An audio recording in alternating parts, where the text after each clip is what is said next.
आज हम लोग एक्सरसाइज 10.2 करने जा रहे हैं। 10.2 से पहले थोड़ा सा इंट्रोडक्शन देखेंगे। इंट्रोडक्शन इसका बहुत छोटा है, एक थ्योरम है और कुछ चीजें हैं, हम एक्सप्लेन कर रहे हैं, ठीक है। तो इस चैप्टर में मेन खेल बेटा टेंजेंट का है। किसका? टेंजेंट का। टेंजेंट की रिस्पेक्ट में टेंजेंट की के इर्द गिर्द पूरी एक्सरसाइज है। पहला केस एक बताता है कि यदि सर्कल के अंदर कोई पॉइंट है, क्या बेटा? सर्कल के अंदर कोई पॉइंट है तो उस पॉइंट से पास होती हुई कोई टेंजेंट हम नहीं ड्रा कर सकते हैं। मतलब कि कोई ऐसा टेंजेंट सर्कल पे नहीं हो सकता जो सर्कल के अंदर वाले पॉइंट को क्रॉस करे, ठीक है। यदि इस पॉइंट से हम जितनी भी लाइनें ड्रा कर लेंगे उसमें से कोई टेंजेंट नहीं होगा। कहने का मतलब ये हुआ बेटा कि टेंजेंट सर्कल के अंदर यदि कोई पॉइंट है तो उससे पास होता हुआ कोई टेंजेंट नहीं हो सकता। और सेकंड केस है बेटा यदि सर्कल के सरकमफ्रेंस पे, कहां बेटा? सर्कल के सरकमफ्रेंस पे हमको टेंजेंट ड्रा करना है तो केवल किसी पर्टिकुलर पॉइंट पे, किसी सर्कल के सरकमफ्रेंस पे किसी पर्टिकुलर पॉइंट P से, एक पॉइंट P से यदि हमको टेंजेंट ड्रा करना है तो बेटा वन एंड ओनली वन एक टेंजेंट ड्रा हो सकता है। इस P से केवल एक और एक ही टेंजेंट ड्रा कर सकते हैं। हम चाहें कि कोई दूसरा टेंजेंट ड्रा कर लें तो हम ड्रा नहीं कर पाएंगे। दूसरा तो सिचुएशन पहली थी, सर्कल के अंदर कोई पॉइंट है तो वहां से पास होता हुआ कोई पॉइंट टेंजेंट नहीं ड्रा कर सकते हैं। सर्कल के सरकमफ्रेंस पे कोई पॉइंट है तो वहां से हम केवल one and only one tangent draw कर सकते हैं, ठीक है। और ये बेटा सरकमफ्रेंस के बाहर कोई पॉइंट P है, सर्कल के बाहर कोई पॉइंट P है तो उस पॉइंट से, एक्सटीरियर पॉइंट से हम दो टेंजेंट ड्रा कर सकते हैं। कितना? At most two. देखो यहाँ क्या है बेटा, यदि O सर्कल का सेंटर है बेटा, O सेंटर का सर्कल है, O सेंटर का सर्कल है और एक्सटीरियर पॉइंट P है तो P1 और P2 दो टेंजेंट ड्रा हो सकते हैं। Two and only to.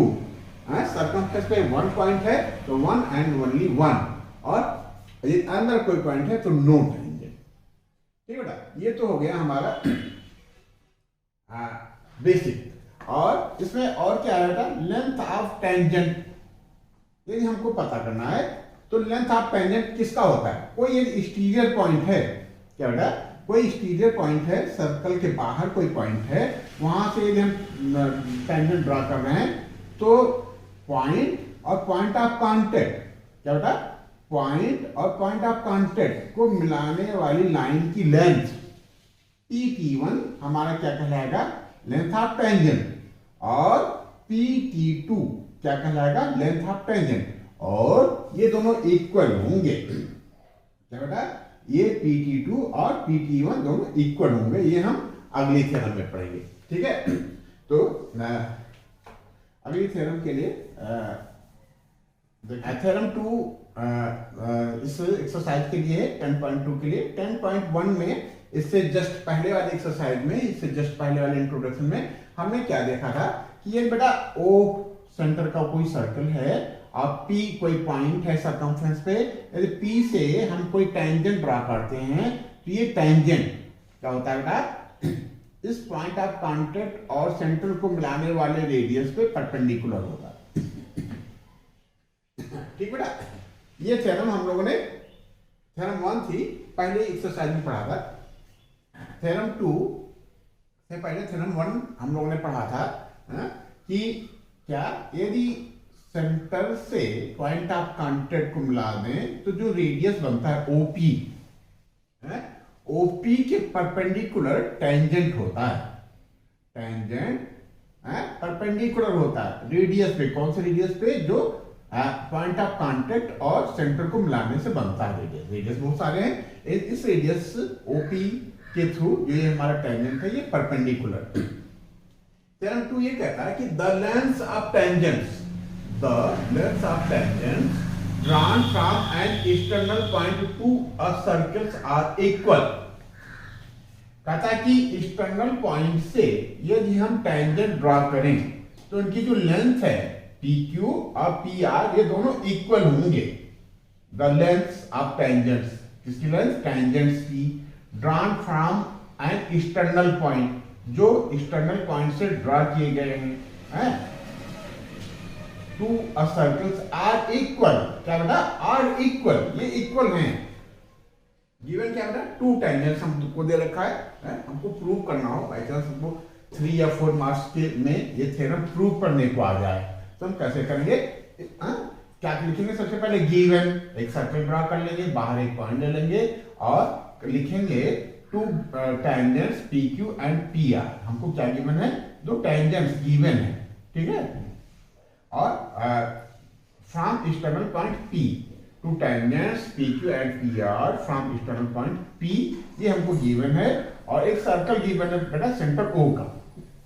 Construction में हम क्या करेंगे, P को O से मिला देंगे और O से Q और O R को मिला देंगे, ठीक है। प्रूविंग में हम देख रहे हैं कि हमको प्रूव क्या करना है, टू प्रूव करना है हमको PQ इक्वल टू PR, क्या बेटा, PQ इक्वल टू PR।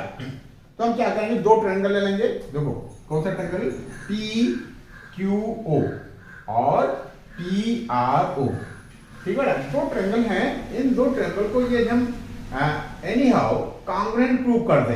कौन कौन से ट्रायंगल को, PQO और PRO को, तो बाई CPCT हमारा PQ इक्वल टू PR हो जाएगा, ठीक है। तो हमने दो ट्रायंगल ले लिया है। अब देखो कॉन्ग्रुएंट प्रूव करने के लिए जो हमारी पहली थ्योरम थी, जो हमारा OQ है, OQ से टेंजेंट जो है 90 डिग्री बना रहा है बेटा, ये हमारी थ्योरम नहीं थी, ठीक है। और ये भी हमारा R पॉइंट ऑफ कांटेक्ट है, PR टेंजेंट है, और RO क्या बेटा, रेडियस है, तो रेडियस के साथ जो हमारा टेंजेंट है वो 90 डिग्री बनाएगा।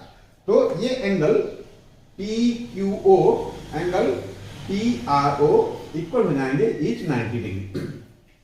दूसरा हम देखते हैं साइड, साइड क्या बेटा, OQ पहले ट्रायंगल में, दूसरे ट्रायंगल में करस्पॉन्डिंग साइड उसकी हम OR लेते हैं, ये दोनों इक्वल है, क्यों, क्योंकि ये दोनों रेडियस है बेटा, ये दोनों रेडियस है, ठीक है। और बेटा OP है क्या है, 90 डिग्री के सामने, तो हाइपोटेन्यूज बोलते हैं ना बेटा इसको, ये इसके सामने भी है और इसके भी सामने, और ये कॉमन है, इसका मतलब OP जो है पहले ट्रायंगल में भी पड़ गया, दूसरे ट्रायंगल में भी पड़ गया, ये कॉमन है, और ये हाइपोटेन्यूज है, तो हमारा ये ट्रायंगल, पहला वाला ट्रायंगल दूसरे ट्रायंगल के कॉन्ग्रुएंट हो गया। कौन सी प्रॉपर्टी लगी बेटा, RHS। RHS क्या बताता है, राइट एंगल दोनों में हो, 90 डिग्री दोनों में हो, हाइपोटेन्यूज इक्वल हो और एक साइड इक्वल हो, तो यहाँ बेटा राइट 90 डिग्री राइट एंगल हो गया, साइड के लिए रेडियस वाली दोनों साइडें हो गई, और हाइपोटेन्यूज जो हमारा कॉमन साइड है OP। तो इस तरीके से हमारा ये ट्रायंगल, ये ट्रायंगल इस ट्रायंगल के कॉन्ग्रुएंट हो गया। इसका मतलब ये हुआ कि PQ इक्वल टू PR। हमने क्या पढ़ा था, ये कोई ट्रायंगल दूसरे ट्रायंगल के कॉन्ग्रुएंट है तो उसकी ऑल पार्ट्स में क्या क्या आते हैं बेटा, तीनों एंगल आते हैं और 3 साइडें होती है, ट्रायंगल में 3 साइड्स होती हैं, तो ये भी इक्वल हो जाती हैं, ठीक है। तो ट्रायंगल कॉन्ग्रुएंट है तो हमारा PQ इक्वल टू PR हो जाएगा बाय CPCT,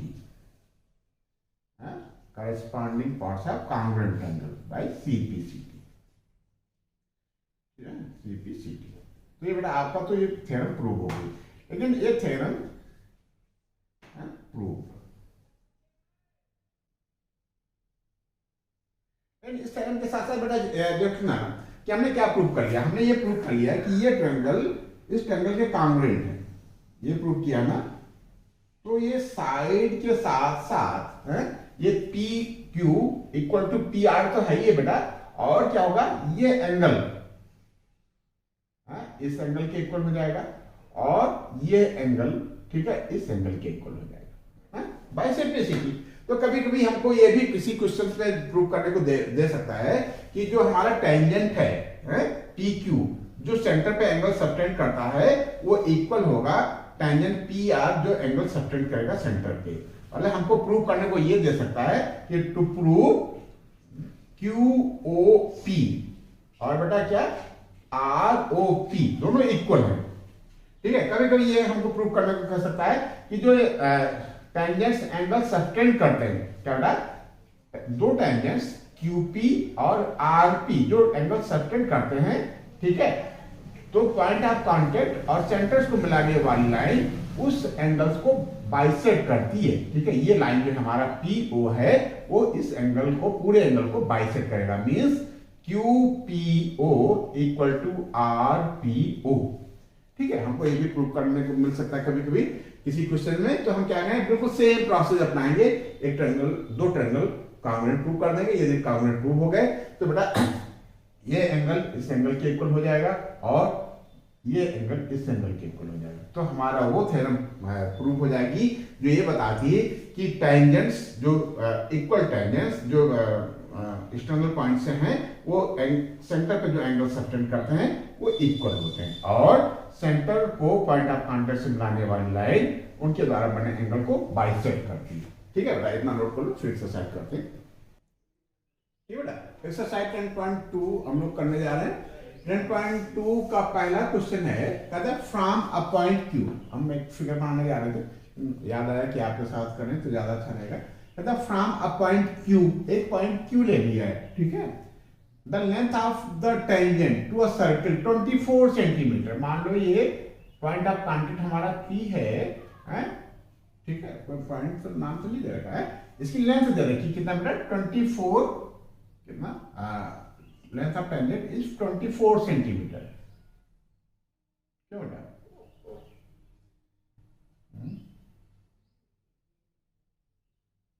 ठीक है।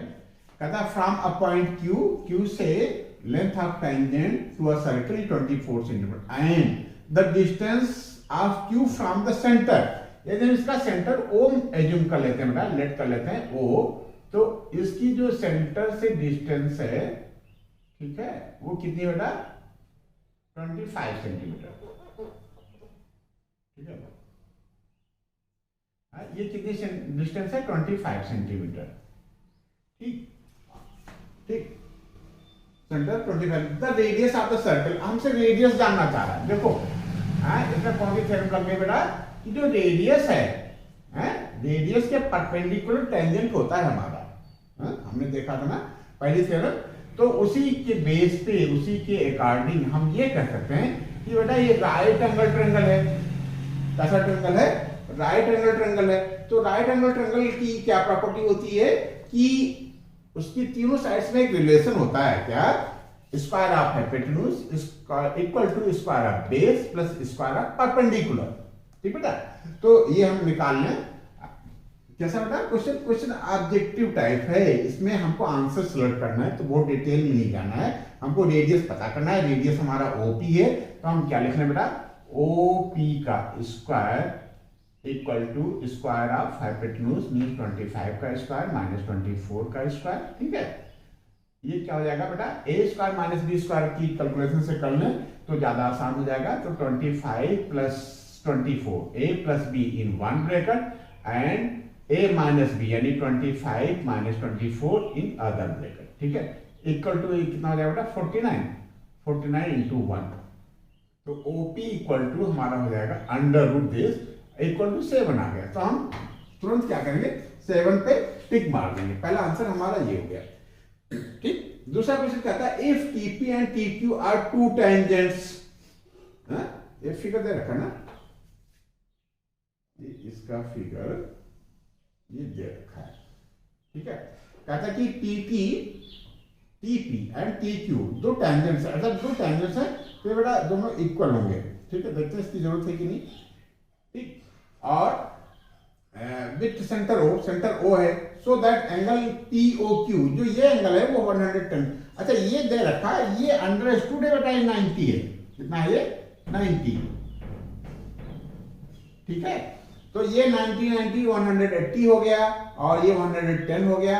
360 से यदि हम तीनों एंगल्स को माइनस करते हैं तो ये बेटा हमारा 70 डिग्री आ जाएगा, कितना आ जाएगा, 70 डिग्री। एक क्वाड्रिलेटरल में सम ऑफ ऑल एंगल्स कितना होता है बेटा, 360।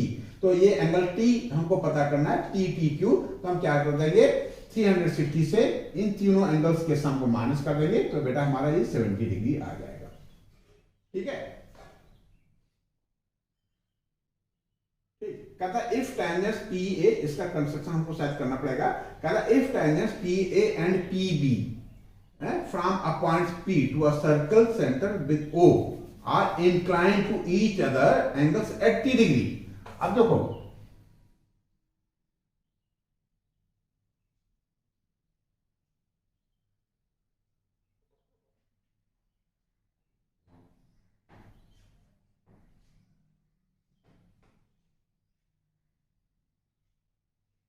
देखना बेटा कि ये कोई बाहर पॉइंट पी है, पी है ना, if tangent P and P B, P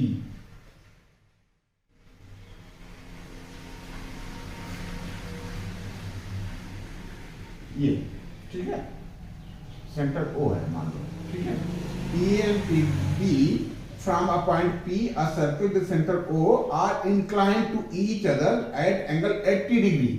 ये एंगल हमको 80 डिग्री दे रखा है, कितना दे रखा है बेटा 80 डिग्री। अच्छा ये हम यहाँ से इसको सेंटर से मिला देते हैं तो ये एंगल बेटा 90 डिग्री के हो जाएंगे। अंडरस्टूड है ना? रेडियस पे टेंजेंट क्या होता है, पॉइंट ऑफ कांटेक्ट पे 90 डिग्री बनाता है। ठीक है, क्या पूछ रहा है?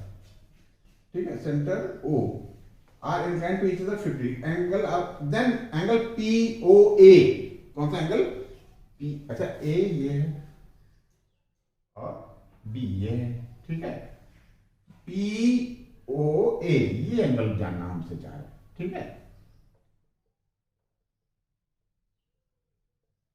ये एंगल जानना चाह रहा है। तो इससे पहले जो थ्योरम 1 में हम लोगों ने पढ़ा था कि ये ट्रायंगल इस ट्रायंगल के कॉन्ग्रुएंट है, ये ट्रायंगल इस ट्रायंगल के कॉन्ग्रुएंट, क्यों, ये साइड इस साइड के इक्वल है, ये साइड कॉमन है और ये रेडियस इस रेडियस के इक्वल, तो ये ट्रायंगल इस ट्रायंगल के कॉन्ग्रुएंट है। कौन सा एंगल हमसे जानना चाह रहा है? हमसे POA is equal to other angles of region, then angle PO is equal to POA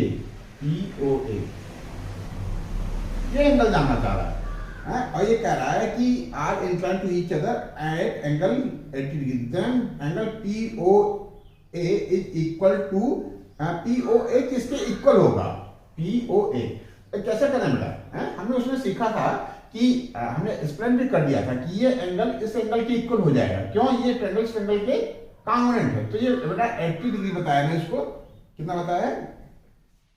80 degree बताया है। तो ये ऊपर वाला पार्ट हमारा 40 डिग्री हो जाएगा, नीचे वाला भी पार्ट 40 डिग्री हो जाएगा, ठीक है। तो 40 और 90 कितना हो जाएगा? 130। तो ये एंगल बेटा हमारा 50 डिग्री का होगा, और हमसे ये भी पूछेगा तो हम ये इसको भी कह देंगे ये 50 डिग्री है। तो POA हमसे जानना चाह रहा है तो हम तुरंत कह देंगे बेटा कि POA कितना है? 50 डिग्री का है। कंसेप्ट क्लियर हुआ ना बेटा? हमसे चाहे 50 पूछे था या APO पूछता हम बता देते, या ये एंगल पूछता तब हम बता देते, ये पूछता तो हम बता देते, ये पूछता तो हम बता देते, ये पूछता तो हम बता सकते हैं। बस जानकारी क्या होनी चाहिए हमारे पास कि ये ट्रायंगल इस ट्रायंगल के कॉन्ग्रुएंट होता है, उसके रिस्पेक्ट में जो भी जानकारी आएगी वो निकल के आ जाएगी। बस हमको ये पता होना चाहिए कि triangle POA congruent to triangle PBO या POB, ठीक है, नोट कर लो बेटा। ठीक बेटा, 10.2 का क्वेश्चन नंबर 4 हमने नोट कर रखा है। कहता प्रूव दैट टेंजेंट्स, क्या बेटा, tangents drawn at end of a diameter, ठीक है, of a circles are parallel. क्या कहता? ये पैरेलल है। तो हमने क्या किया है, हमने एक ओ सेंटर का एक सर्कल ड्रा कर लिया है, ठीक है, जिसका डायमीटर PQ है, और दो टेंजेंट हम ड्रा करेंगे, किया हमने APB और CQD। वो कहाँ है बेटा? डायमीटर की एंड पॉइंट पे हैं, P और Q पे। पॉइंट ऑफ कांटेक्ट हमारा क्या है? P और Q, ये हमने नोट भी कर रखा है, ठीक है। हमको ये प्रूव करना है कि जो टेंजेंट हैं AB और CD, कौन सा बेटा? AB और CD, ये दोनों पैरेलल हैं, ठीक है, ये दोनों क्या है? पैरेलल हैं, ठीक है। तो अब देखना बेटा, ये OP क्या है? रेडियस है, ये परपेंडिकुलर है, तो PO के थ्रू जो डायमीटर है ये भी बेटा परपेंडिकुलर होगा, किस पे? QP परपेंडिकुलर होगा AB पे, ठीक है। सिंस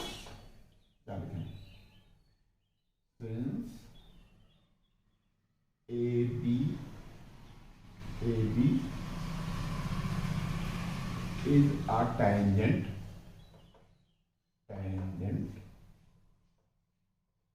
and OP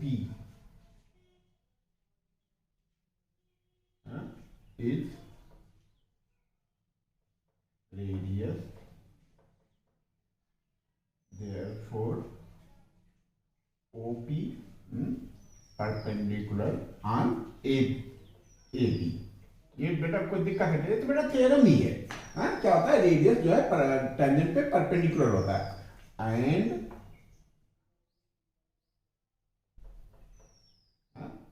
क्या होगा बेटा, QP बेटा QP भी जो है हमारा QP भी जो है परपेंडिकुलर हो जाएगा AB पे। क्यों? QP क्या है बेटा, डायमीटर है। ये लाइन, इसी लाइन को यदि हमने कंटिन्यूअस किया है तो ये डायमीटर बन गया है।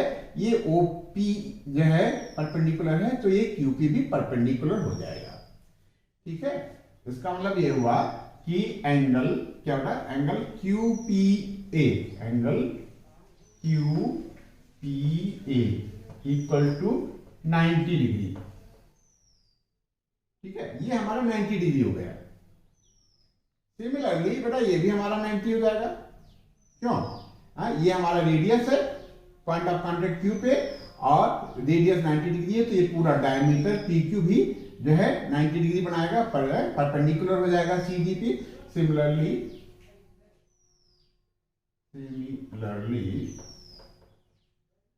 क्या होगा, similarly PQ perpendicular on CD। ठीक है, therefore angle PQC, angle PQC equal to 90 degree. ठीक है, सिंस एंगल QPA, अब देखना बेटा QPA और लिखा है क्या लिखा हमने यहाँ, QPA। ठीक है, ये और इसमें क्या बेटा PQC। ठीक है, एंगल PQC इक्वल है बेट में लिखते हैं ईच 90 डिग्री, ईच 90 डिग्री। ठीक है, therefore AB parallel to CD। नहीं समझ आया? तो ये एंगल इस एंगल के इक्वल है। ठीक है, और इसको यदि हम PQ को ट्रांसवर्सल जूम करें, ठीक है, तो ट्रांसवर्सल के एक ही तरफ के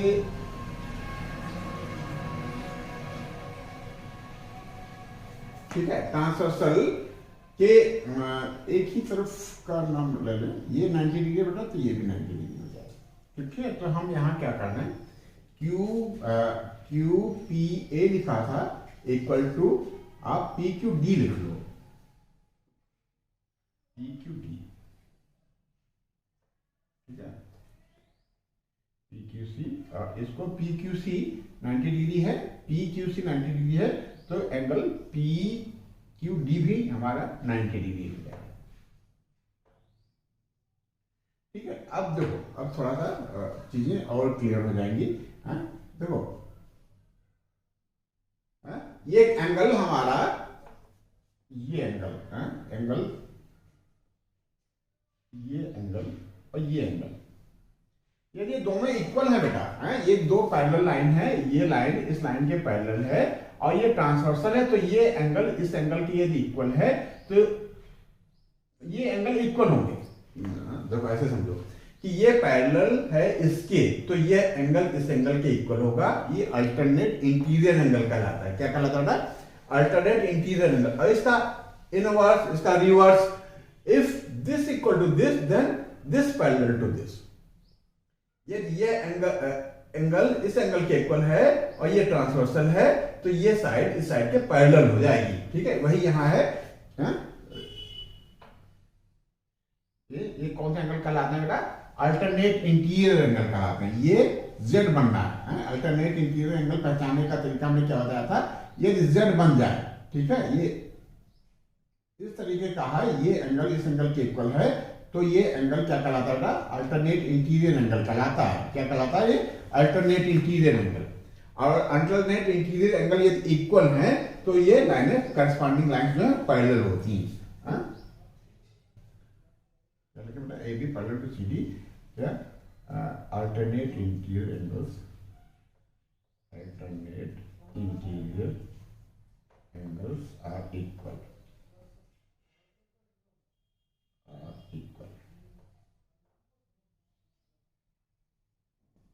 कोई दिक्कत हो रही क्या बेटा? फिर से समझो। कहता है कि ये हमको गिवन है, क्या गिवन है? एक सर्कल गिवन है, दो टेंजेंट गिवन है। ये टेंजेंट कहाँ है? डायमीटर के एंड पॉइंट पे। हमसे ये कह रहा है कि ये प्रूव करो कि जो डायमीटर के एंड पे दो टेंजेंट्स ड्रा किए गए हैं ये पैरेलल है। पैरेलल प्रूव करने के लिए हमने ये बताया कि ये एंगल 90 डिग्री है, और हमने ये भी बताया ये एंगल 90 डिग्री है, या हम ये 90 है तो ये भी 90 डिग्री हो जाएगा। तो ये एंगल इस एंगल के इक्वल है, और ये बेटा z यहाँ बनना है। देखो ये सिचुएशन यदि आ जाए, ए मान लो है यहाँ P है, यहाँ Q है, यहाँ T है, ठीक है। ये एंगल इस एंगल के इक्वल है, और ये एंगल बेटा क्या कहलाते हैं? अल्टरनेट इंटीरियर एंगल कहलाते हैं। क्या कहलाते हैं?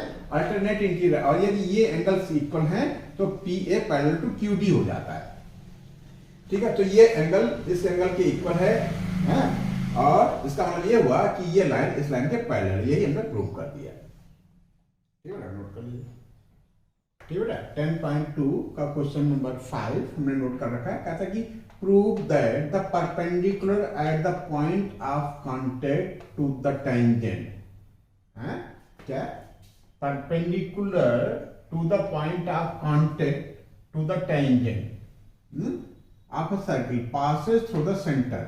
कहता है ये हम टेंजेंट के पॉइंट ऑफ कांटेक्ट पे यदि हम 90 डिग्री बनाती हुई कोई लाइन ड्रा करें तो सेंटर से पास होती है, ठीक है। तो ये सेंटर से तो पास होती है बेटा, क्योंकि थ्योरम 1 ही थी हमारे पास। हमने जो थ्योरम 1 पढ़ा था वो ये क्या था? थ्योरम 1 ये थी कि जो टेंजेंट है वो टेंजेंट परपेंडिकुलर होती है किस पे? रेडियस पे। कौन से रेडियस पे? जो पॉइंट ऑफ कांटेक्ट और सेंटर को मिलाने वाला रेडियस होता है, ठीक है। वह रेडियस जो पॉइंट ऑफ कांटेक्ट से पास हो, ये थ्योरम 1 है, ठीक है। तो उसी के बेस पे हमको इसको भी प्रूव कर देना है बेटा। इसको हम कैसे प्रूव करेंगे? इसको प्रूव करेंगे बाय कॉन्ट्राडिक्शन मेथड। कॉन्ट्राडिक्शन क्या होता है? इन्होंने कहा कि ये प्रूव करो कि सेंटर से पास होता है परपेंडिकुलर।